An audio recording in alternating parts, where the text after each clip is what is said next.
P4 రాజ్యాంగపరంగా P4 part 4 అనేటువంటిది directive principles of state policy, ఆదేశిక సూత్రాలు. ఎవరి కోసం అంటే ప్రజల చేత ఎన్నుకొనబడినటువంటి ప్రభుత్వాలు పనిచేసే విధానం కోసం. కానీ ఆంధ్రప్రదేశ్లో తెలుగుదేశం కూటమి ప్రభుత్వం P4 అనేటువంటి ఒక స్కీమ్ని ఈరోజు తీసుకొచ్చింది. వాళ్ళ ప్రకారంగా P4 అంటే పబ్లిక్ ప్రైవేట్ పీపుల్స్ పార్టిసిపేషన్. ఈ పథకం ఏమిటి అని అంటే పేద కుటుంబాలను గుర్తించి మార్గదర్శకుల ద్వారా విరాళాలు ఈ సంపన్న వర్గాల నుంచి సేకరించి వాళ్ళని దత్తత చేసుకోవటం అనేటువంటిది ఈ పథకంలో స్థూలంగా ఉన్నటువంటి అంశం. అంటే దఫదఫాలుగా ఈ కార్యక్రమం చేయాలి. ఆగస్టు 15వ తేదీకి కనీసం 15 లక్షల కుటుంబాలని దత్తత కోసం నమోదు చేసుకోవాలి అనేటువంటి ఒక టార్గెట్ చెప్తున్నారు. అయితే ఇంకో 10 రోజులు ఆగస్టు 15 వస్తుంది. కానీ ఇప్పటి వరకు రిజిస్టర్ అయినటువంటి నెంబర్ చూస్తే కేవలం 1,37,000 మాత్రమే ఉంది. ఇదిలా ఉంటే ఈ పథకానికి సంబంధించి అనేక రకమైనటువంటి ప్రాథమికమైనటువంటి ప్రశ్నలు ఈరోజు తలెత్తు ఉన్నాయి. చదువు లేనటువంటి పేద కుటుంబాలు ఏ విధంగా ఒక శిక్షణ కానీ, ఒక ఉపాధి అవకాశం కానీ, ఆదాయం వచ్చే దారి కానీ చూపించకుండా దత్తత చేసుకున్నంత మాత్రాన పేదరికం నుంచి ఎలా బయటకు వచ్చేస్తాయన్నది ఒకవైపు అయితే, 75 సంవత్సరాలు అయ్యింది స్వతంత్రం వచ్చి, ఈనాటికి ఏజెన్సీ ప్రాంతంలో డోలీలలో తీసుకెళ్లేటువంటి ఆ డోలీ మోతలే తప్ప రోడ్లకు దిక్కులేనటువంటి పరిస్థితి ఉంది. మరి ఇలాంటి సందర్భంలో ఈ దత్తత వల్ల బంగారు కుటుంబాలుగా మారిపోతాయి అనేది ఒక పక్క చెప్తూ ఉన్నారు. మరొక పక్క ఈ పేదలు సంపన్నులుగా తయారైపోతారు ఈ దత్తత వల్ల అని గౌరవ ముఖ్యమంత్రి చెప్తున్న పరిస్థితిలో, ఈ సంపన్నులుగా తయారైన తర్వాత ఏవైతే పేదవారి కోసం హామీలు ఇచ్చారో, పథకాలు ఇచ్చారో, ఇవన్నీ కూడా ఇక ఆ పేదలకు వర్తించవా? అంటే ఇప్పుడు మీరు ఇస్తానన్న ఉచిత సిలిండర్ కానీ, ఉచిత బస్సు కానీ, తల్లికి వందనం కానీ, నిరుద్యోగ భృతి కానీ, అన్నదాత కానీ, లేకపోతే మహిళలకు ఇస్తానన్న 1500 కానీ, తెల్ల రేషన్ కార్డుల ద్వారా ఇచ్చేటువంటి బియ్యం కానీ, ఇళ్ళు కానీ, ఇవేవి కూడా ఈ దత్తత కుటుంబాలకు వర్తించవా అనేటువంటి అనేక అనుమానాలు ఈరోజు ప్రజల్లో జరుగుతున్నటువంటి చర్చ. ఎందుకనంటే ఒక్కసారి వీళ్ళు పేదరికంలో నుంచి బయటకు వచ్చేసారు అన్న తర్వాత పేదవాళ్ళకి ఇచ్చేటువంటి ఏ పథకం కూడా వారికి అమలు చేయడానికి అవకాశం ఉండదు కదా, అన్వయించదు కదా అనేటువంటి, అంటే ఈ సూపర్ 6 ఎగ్గొట్టడానికి, పేదవాళ్ళకి ఇచ్చే పథకాలు ఎగ్గొట్టడానికి ఇవ్వకుండా ఒక కుట్ర ఇదేమైనా అనేటువంటి డౌట్ ఈరోజు ప్రజల్లో వస్తుంది. ఇదిలా ఉంటే దీన్ని అమలు చేయడానికి ఎవరెవరికి బాధ్యతలు ఇచ్చారు? ఒకవైపు ప్రజాప్రతినిధులు, నాయకులు, ఎమ్మెల్యేలు, ఎంపీలు వీళ్ళందరినీ కూడా దత్తత చేసుకోవడానికి ఒకవైపు అధికార యంత్రాంగం కుటుంబాలని గుర్తిస్తే, మరొక వైపు ఈ వ్యాపార దిగ్గజాలు, కార్పొరేట్లు, పారిశ్రామిక వేత్తలు, ఎన్ఆర్ఐలు వీళ్ళందరూ కూడా విరాళాలు డబ్బుగా ఇచ్చి వాళ్ళని దత్తత చేసుకుని పైకి తీసుకురావాలని చెప్తున్నారు. అయితే మరి ఎక్కడైనా అధికార పార్టీ తెలుగుదేశం కానీ, కూటమి సభ్యులు కానీ ఎవరైనా శ్రద్ధ చూపిస్తున్నారా అంటే ప్రజల నుంచి ఏమొస్తుందంటే వాళ్ళు ఏమాత్రం సుముఖంగా లేరు ఈ కార్యక్రమానికి అని చెప్తూ ఉన్నారు. ఎందుకు సుముఖంగా లేరంటే వాళ్ళకి తెలుసు ఎవరి దగ్గర డబ్బు ఉంది, ఎక్కడి నుంచి రాబట్టచ్చు, ఎవరు వ్యాపారవేత్తలు ఉన్నారు, ఎవరు పారిశ్రామికవేత్తలు ఉన్నారు. కానీ ఇప్పుడే వాళ్ళ దగ్గర డబ్బులు తీసేసుకుని, విరాళాలు తీసేసుకుని ఆ జనం కోసం ఖర్చు పెడితే రేపు ఎన్నికల సమయంలో ఈ డబ్బు ఎలా తీసుకోవాలి, ఎలా ఖర్చు పెట్టాలి, కాదు అప్పుడు కదా తీసుకోవాలి, ఇప్పుడు ఎందుకు తీసుకోవాలని విముఖంగా ఉన్నారు ఈ నాయకత్వం అంతా అనేటువంటిది ఒకవైపు అయితే, అధికార యంత్రాంగం కలెక్టర్ల దగ్గర నుంచి ఉద్యోగులు, టీచర్లు వీళ్ళందరూ కూడా ఒక రకమైనటువంటి ఒత్తిడికి, భయానికి గురవుతున్న పరిస్థితి రాష్ట్ర వ్యాప్తంగా జరుగుతున్నటువంటి చర్చ. ఎందుకనంటే కలెక్టర్ల మీద ఒత్తిడి చేసి, అంటే వాళ్ళ జాబ్ చార్ట్లో లేనటువంటి ఇలాంటి అంశాలను తీసుకొని వచ్చి మీరు మార్గదర్శకులను ఐడెంటిఫై చేయండి, లేకపోతే వ్యాపార దిగ్గజాలను ఐడెంటిఫై చేయండి, విరాళాలు సేకరించండి అని అంటే వాళ్ళు రోజువారీగా చట్టబద్ధంగా చేయాల్సినటువంటి పనులు కాకుండా ఈ పనులు చేయమని ఒత్తిడి చేస్తుంటే వాళ్ళు దాని కిందకి సర్క్యులర్స్ ఇచ్చి మీరు ఒక 2 కుటుంబాలు, మీరు ఒక 4 కుటుంబాలు టార్గెట్ ప్రకారంగా మీరు దత్తత తీసుకోండి అని సర్క్యులర్స్ ఇచ్చి కొన్ని జిల్లాల్లో ఆఫీసర్స్ మీద, ఎంప్లాయీస్ మీద, టీచర్స్ మీద ఒత్తిడి చేస్తున్న పరిస్థితి వస్తుంది.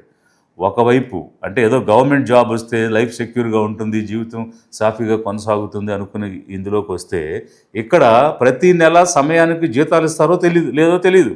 కనీసం వాళ్ళు పెట్టుకున్నటువంటి లీవ్ శాలరీ ఇచ్చే పరిస్థితి లేదు, మెడికల్ లీవ్ శాలరీ ఇచ్చే పరిస్థితి లేదు, ఎర్న్ లీవ్ లేదు, పీఎఫ్కి సంబంధించిన లోన్ లేదు, వాళ్ళకి రావాల్సినటువంటి సరెండర్ లీవ్స్కి సంబంధించినటువంటి సప్లిమెంటరీ బిల్స్ ఎప్పుడు వస్తాయో తెలియని పరిస్థితిలో అధికార యంత్రాంగం అంతా సతమతం అవుతున్న పరిస్థితిలో వాస్తవంగా అసలు ఇది ఎవరి పని? ఇలాంటి పని ఎవరు చేస్తారు? ఒక ఎన్జిఓ చేస్తుంది. అంటే నాన్ గవర్నమెంట్ ఆర్గనైజేషన్స్ ఇప్పుడు బిల్ మిలిందా గేట్స్ ఫౌండేషన్ లాంటి వాళ్ళు, టాటా ఫౌండేషన్ లాంటి వాళ్ళు సాధారణంగా యావరేజ్గా 3 సంవత్సరాల్లో ఒక 5 కోట్ల రూపాయలు సంవత్సరానికి నెట్ ప్రాఫిట్ కలిగినటువంటి కంపెనీలు కార్పొరేట్ సోషల్ రెస్పాన్సిబిలిటీ కింద కొన్ని socio economic developmental activities NGO సెక్టర్లో చేస్తారు. అంతేగాని ప్రభుత్వం ఈ విధంగా ప్రజల నుంచి విరాళాలు సేకరించి పేదవారికి మేము విముక్తి చేస్తాము, పేదల విమోచన చేస్తాము అనేటువంటి కార్యక్రమం అయితే ఎక్కడ కూడా మనం చూడలేదు. ఇది ఒక ఎన్జిఓ చేసే కార్యక్రమం గవర్నమెంట్ చేస్తుంది అని అంటే మొట్టమొదట ఈ పార్ట్ 4లో డైరెక్టివ్ ప్రిన్సిపల్స్ ఆఫ్ స్టేట్ పాలసీలో ఎన్నికైన ప్రభుత్వాలు ఏం పని చేయాలి అని ఉన్నది. ఆ ప్రభుత్వాలకు ఇచ్చిన బాధ్యతను మరచి వీళ్ళు ఎన్జిఓలాగా వ్యవహారం చేస్తున్నాము అని అంటే మీకు చేత కావడం లేదు. ప్రభుత్వం మాకు ఓట్లేసి గెలిపించి ప్రభుత్వంగా ఏర్పాటు చేసినా కూడా మేము పాలన చేయలేకపోతున్నాం, మాకు చేత కావటం లేదు, పేదరికాన్ని నిర్మూలించలేకపోతున్నాం అని చేతులు ఎత్తేస్తున్నారా? మేము విఫలం అయిపోయామని అంగీకరిస్తున్నారా? అలాంటప్పుడు దిగిపోండి. మీరు దిగిపోతే పేదల తరపున మేము అధికారంలోకి వచ్చి పేదవారికి ఎలా విముక్తి చేయాలి, వారికి ఆదాయం ఎలా ఇవ్వాలి, వాళ్ళకి ఉపాధిని ఎలా కల్పించాలనే దానికి చక్కనటువంటి ప్రణాళికలు లిబరేషన్ కాంగ్రెస్ పార్టీ దగ్గర ఉన్నాయి. మేము వచ్చి పేదరిక నిర్మూలన చేస్తాం, మీరు చేత కాకపోతే మీరు దిగిపోండి. ఎందుకనంటే రాజ్యాంగం ఏం చెప్తుంది? ఆర్టికల్ 38లో స్పష్టంగా ఏం చెప్తుందంటే the state shall strive to promote the welfare of the people. They have to secure a social order for promotion of welfare of the people. Article 38లో చాలా స్పష్టంగా చెప్తూ the state in particular shall strive to minimise the inequalities in income as well as eliminate inequalities in status అని ఒకవైపు చెప్తూ ఉంది. మరొక వైపు ఆర్టికల్ 39లో the constitution directs its policy towards securing the equality between men and women, right to adequate means of livelihood అంటే జీవనోపాధులు కల్పించాలని, ఉపాధి అవకాశాలు కల్పించాలని, అదేవిధంగా కామన్ కమ్యూనిటీ రిసోర్సెస్ మీద వారికి ఓనర్షిప్ ఇవ్వాలని, మెన్కి ఉమెన్కి ఈక్వల్ వేజ్ ఈక్వల్ టైం ఉండాలని, ఇట్లా అనేక రకాలైనటువంటి డైరెక్టివ్స్ రాజ్యాంగంలో ప్రభుత్వాలకు ఇచ్చాయి. అయితే ప్రజలు ట్యాక్సెస్ కడుతుంటే ఆ ట్యాక్సెస్ని ప్రజా సంక్షేమం కోసం, పీపుల్స్ వెల్ఫేర్ కోసం వెచ్చించి ఖర్చు పెట్టాల్సిన పరిస్థితి ఉంటే అవేమో కమిషన్ల కోసం కాంట్రాక్టులు ఇచ్చుకుని రకరకాల ఈవెంట్స్ చేసుకుని ఈ P4కి సంబంధించి ప్రభుత్వం ఎక్కడా కూడా ఆర్థిక లావాదేవీలు చేయదు, ఏ రకమైనటువంటి ఖర్చు చేయదు, ఆర్థిక సాయం ఇవ్వదు. కానీ ప్రజల నుంచి విరాళాలు తీసుకొచ్చిన దాన్నే పేదరి కోసం ఖర్చు పెడతాము అని ఒకవైపు చెప్తూ ఇంకొక వైపు ఏం చేస్తున్నారంటే ప్రభుత్వం యొక్క డబ్బుతో ఈవెంట్స్ చేస్తున్నారు, కాంట్రాక్టులు ఇస్తున్నారు, కమిషన్లు ఎక్కడైతే కమిషన్లు దొరుకుతాయో వాటికి సంబంధించిన ఈ ట్యాక్సెస్ డబ్బుని ఉపయోగించడం అనేటువంటిది కనిపిస్తుంది. మరి ఇది ఏ విధంగా వెల్ఫేర్ అవుతుంది? మీకు చేత కాకపోతే ప్రజలు కట్టినటువంటి ట్యాక్సెస్ని ప్రజా సంక్షేమం కోసం ఎలా వినియోగించాలి అనేటువంటి దానికి మీకు ప్రణాళిక లేకపోతే మీరు దిగిపోండి. అంతేకాని మీరు అక్కడ ఇక్కడకు వెళ్ళి వీళ్ళ దగ్గర విరాళాలు సేకరించి పేదరిక నిర్మూలన కోసం ప్రయత్నం చేస్తామని చెప్తూ ఉంటే అది ఎలా రాజ్యాంగం ఇచ్చిన బాధ్యత అవుతుంది? లిబరేషన్ కాంగ్రెస్ పార్టీ ప్రశ్నిస్తున్నది. మీరు చెప్పే సంపన్నులు వాళ్ళు సంపన్న వర్గంగా ఎలా తయారయ్యారు? వాళ్ళు ఒకవేళ పారిశ్రామికవేత్తలైనా, కార్పొరేట్లైనా, వ్యాపార దిగ్గజాలైనా, ఎన్ఆర్ఐలైనా, మరొకరైనా ఈరోజు సంపన్నులుగా ఉన్నవాళ్ళు ఎలా సంపన్నులయ్యారు? వారికి ఆస్తులు, ఈ ధనం అంతా ఎలా వచ్చింది? ప్రజల నుంచి కూడబెట్టినటువంటిదే కదా, ప్రజలు పలు రూపాల్లో చెల్లించినటువంటిదే కదా. ఈరోజు నిజంగా మరి అలా ప్రజలను దోచుకున్న వాళ్ళు, ప్రజల శ్రమను దోచుకున్న వాళ్ళు, కార్మికుల శ్రమను దోచుకున్న వాళ్ళు, రైతుల కష్టాన్ని దోచుకున్న వాళ్ళు తిరిగి పేదల కోసం దత్తత తీసుకుని పనిచేయాలని మీరు చెప్తున్నారు. ఈ కాన్సెప్ట్ ఎలా వర్కౌట్ అవుతుంది అనేటువంటిది ఒక ప్రశ్న అయితే, మరొక ప్రశ్న ఏమిటంటే వీళ్ళు నిజంగా ప్రజల మీద, కార్మికుల మీద, పేదల మీద ప్రేమ కలిగి పనిచేసేవాళ్ళైనా, రైతుల మీద ప్రేమ కలిగి పనిచేసేవాళ్ళైనా? అట్లయితే ఒక 2-3 ఉదాహరణలు నేను చెప్తాను. ఫర్ ఎగ్జాంపుల్, ఒక వంట నూనె ఉంది. ఇది తయారు చేయడానికి ఇంచుమించు 1 లీటర్ తయారు చేయడానికి 55 రూపాయలు కాస్ట్ అయితే దానికి కట్టేటువంటి ట్యాక్సెస్ 7-7.5 రూపాయలు పడితే అంటే 63-64 రూపాయలు, 65 రూపాయలు దాని ప్రొడక్షన్ అండ్ ట్యాక్స్ అయితే ఎంతకు అమ్ముతున్నారు? ఎంఆర్పి 140 రూపాయలకు అమ్ముతున్నారు. అంటే 65 రూపాయలకు తయారయ్యే వస్తువు ట్యాక్సెస్తో కలిపి 140కి అమ్ముతున్నారంటే ఎంత కొడుతున్నారు వ్యాపారవేత్తలు? 75 రూపాయలు సంపాదిస్తున్నారు. ఎవరు కడుతున్నారు ఈ డబ్బు? ప్రజలు కడుతున్నారు. ప్రజల నుంచి దోచుకుని సంపాదించి సంపన్నులయ్యారు వీళ్ళు. ఇప్పుడు ఒక వంటి సబ్బు తీసుకోండి, ఆ సబ్బు తయారు చేయడానికి 29 రూపాయలు అయితే సంతూరు లాంటిది 42 రూపాయలు అమ్ముతున్నారు. అంటే ఒక సబ్బు మీద 13 రూపాయలు వాళ్ళు సంపాదన చేస్తూ ఉన్నారు. ఎవరి డబ్బు అది? ప్రజల డబ్బు.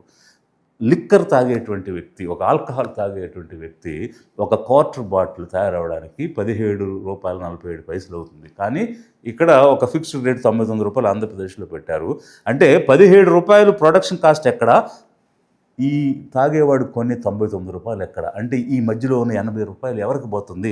ఒకవేళ కొంత ప్రభుత్వానికి పోయినా మిగిలిన డబ్బు ఎవరికి పోతుంది? తయారు చేసేవాడికి, అమ్మేవాడికి పోతుంది.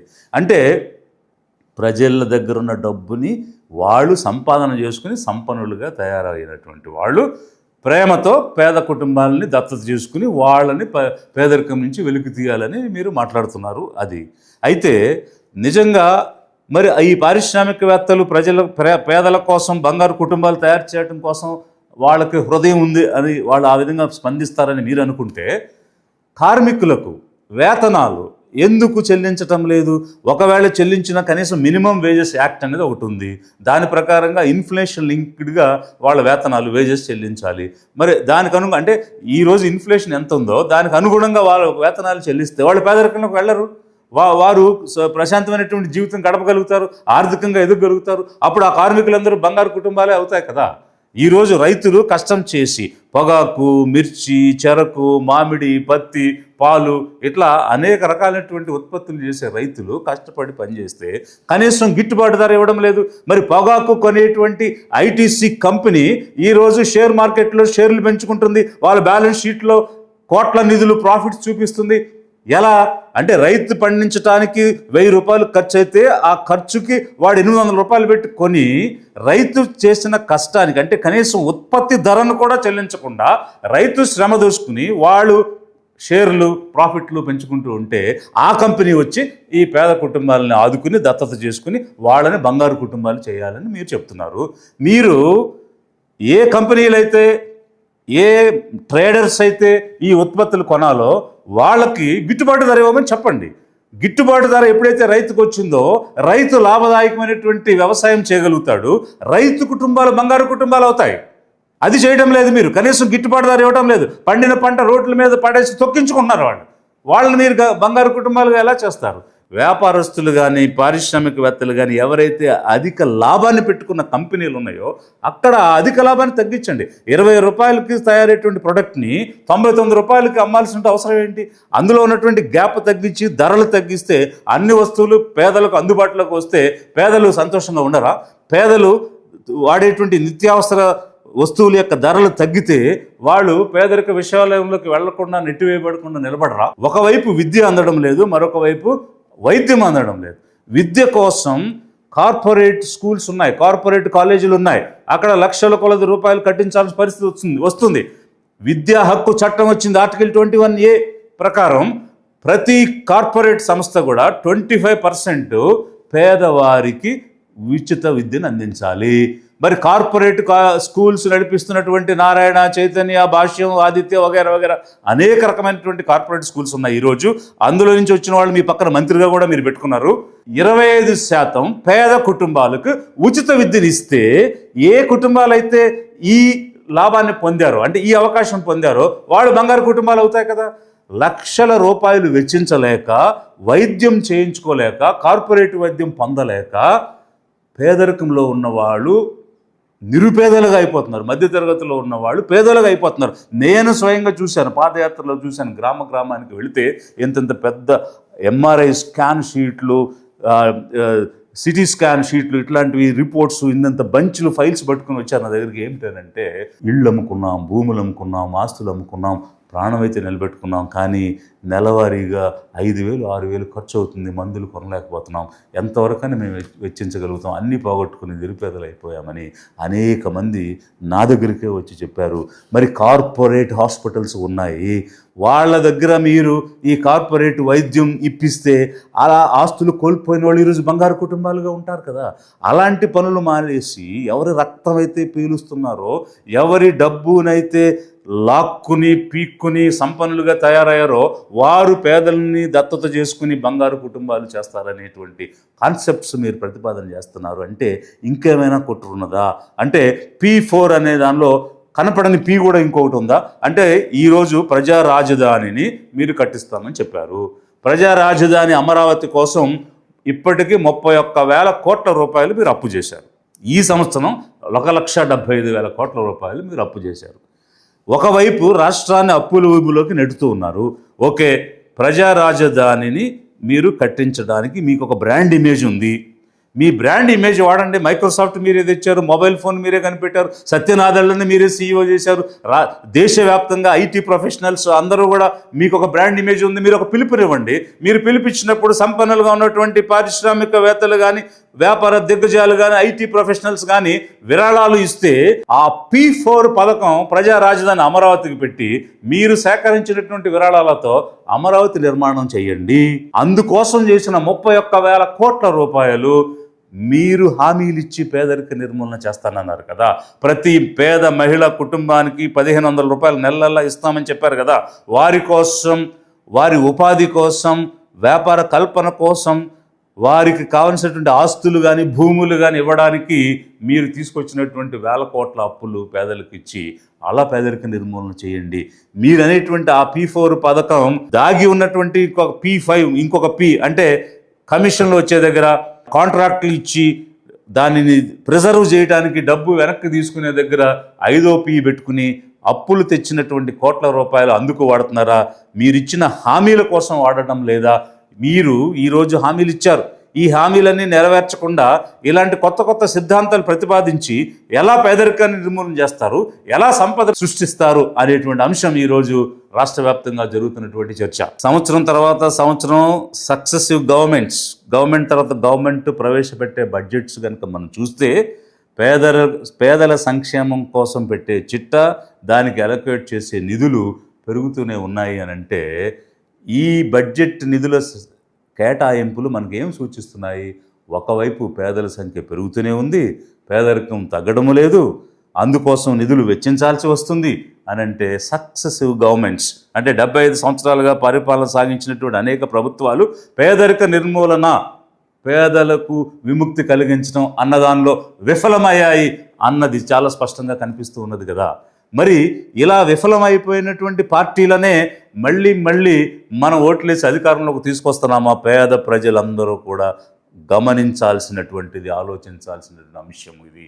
ఎందుకనంటే ఈ అగ్రవర్ణ ఉన్నత వర్గాల పార్టీలైనటువంటి తెలుగుదేశం కానీ, దాని కూటమి కానీ, వైసీపీ కానీ ఇవన్నీ కూడా పేదలను ఒక ఓటు బ్యాంకుగా చూస్తున్నాయే తప్ప నిజంగా వాళ్ళకి ఉపాధి కల్పన చేద్దాం, ఉద్యోగ కల్పన చేద్దాం, వ్యాపార కల్పన చేద్దాం, ఆస్తినిద్దాం, భూమినిద్దాం, ఆదాయం వచ్చే మార్గం ఇద్దాం, తమ కాళ్ళ మీద తాము నిలబడి పేదరికం నుండి విముక్తి చెందే విధంగా ప్రయత్నం చేద్దాం అనేటువంటి ఆలోచన కలిగినవి కాదు.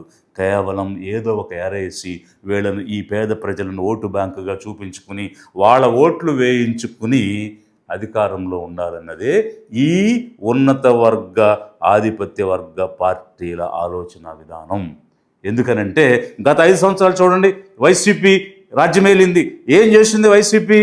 పేద ప్రజలను అడుక్కునే వారిగా చేసింది, బిచ్చగాళ్ళుగా తయారు చేసింది. ప్రజలందరూ కట్టినటువంటి ట్యాక్సెస్ని బటన్ నొక్కి నీ కొంత అని పంచడానికే ప్రయత్నం చేసింది తప్ప ఎక్కడైనా ఒక భూమి కనిపించిందా, ఒక ఆస్తినిచ్చిందా, ఒక ఉపాధినిచ్చిందా, ఒక వ్యాపారానికి పెట్టుబడినిచ్చిందా, లేకపోతే ఒక ఉద్యోగం కల్పించిందా?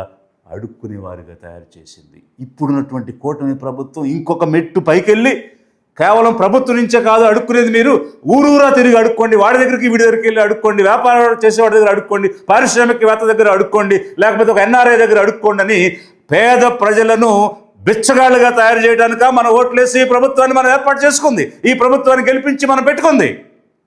40 సంవత్సరాల ఇండస్ట్రీ, 4 సార్లు ముఖ్యమంత్రి అని చెప్పుకుంటున్న చంద్రబాబు నాయుడు గారు పేద ప్రజలకు ఆత్మగౌరవం ఉండదా?